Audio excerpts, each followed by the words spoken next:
সদিচ্ছার কতটা আছে, ওনার তো মেম্বার অফ পার্লামেন্টরা আছে, তাদেরকে দিয়ে লোকসভায় বিষয়টা উপস্থাপন করে সদিচ্ছার প্রমাণ রাখুন। এবং আমরা এখনও মনে করি বিষয়টা রাজনৈতিক নয়, বাঙালি হিন্দুদের অস্তিত্ব রক্ষা, এপারে ওপারে স্বজন প্রত্যেকের পাশে রাজনীতির ঊর্ধ্বে উঠে দাঁড়ানো উচিত। সেটা পরিবেশ পরিস্থিতি অনুযায়ী যদি এই রাজ্যের শাসক দল বা মুখ্যমন্ত্রীও চান, সেটা তার সদিচ্ছা বা তার যে বক্তব্য কার্যক্ষেত্রে প্রমাণ করে তিনি দেখান। আমরা তো রাস্তায় নেমে এর প্রতিবাদ করছি। আমরা যখন বাংলাদেশ ডেপুটি হাই কমিশনে প্রথম আমি গেছিলাম এই ঘটনার পরে, তখন উনার পুলিশই 6টা ব্যারিকেড করে আমাদের আটকেছিল। উনি যখন বাংলাদেশে কোটা বিরোধী আন্দোলনের উপরে তদানীন্তন প্রধানমন্ত্রী হাসিনা ওয়াজেদ বা তার সরকার দমনপীড়ন চালাচ্ছিলেন, তখন তিনি আহ্বান করেছিলেন যারা আক্রান্ত হবেন আসুন, আমি তাদের শেল্টার করব। তখন প্রধানমন্ত্রীর কথা, পররাষ্ট্র দপ্তরের কথা, পররাষ্ট্র নীতির কথা তার মনে ছিল না।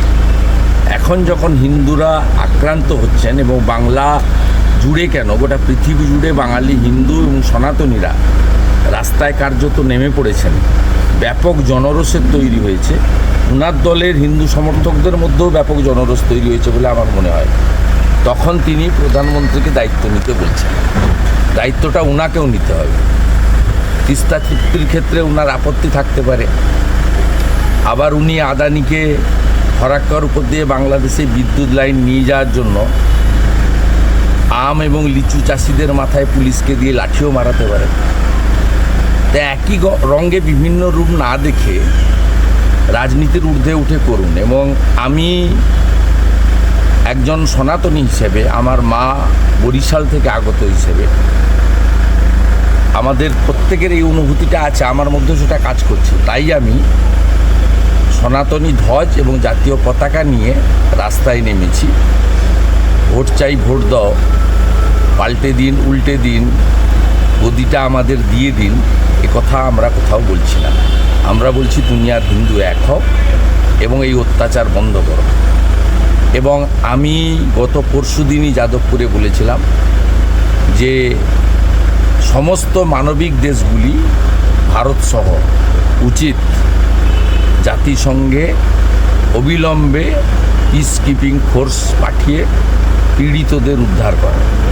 সে কথা আজকে মুখ্যমন্ত্রী বলছেন, তা আপত্তির কিছু নেই, কিন্তু সেই সদিচ্ছার প্রকাশ কার্যক্ষেত্রে দেখানো উচিত। দাদা বলছে লাস্ট 10 দিন ধরে গভর্নমেন্ট অফ ইন্ডিয়া চুপ করে বসে আছে, তার দল মিছিল করছে। চুপ করেছে, 3বার পররাষ্ট্র দপ্তর থেকে আপনার রিয়াক্ট করেছে, 3বার পররাষ্ট্র দপ্তরের মুখপাত্র বলা মানে ভারত সরকারের বলা। আর আমরা যে রাস্তায় নেমে প্রতিবাদ করছি, হেমন্ত বিশ্ব শর্মা করছে, ত্রিপুরার মানিক সাহারা করছে, আমরা সব বিজেপি ম্যান। আমাদের পার্টি এবং বিচার পরিবার সম্পূর্ণভাবে এর সঙ্গে আছে। আর আমরা যে আইডিওলজির উপর দাঁড়িয়ে ভারতীয় জনতা পার্টি করি,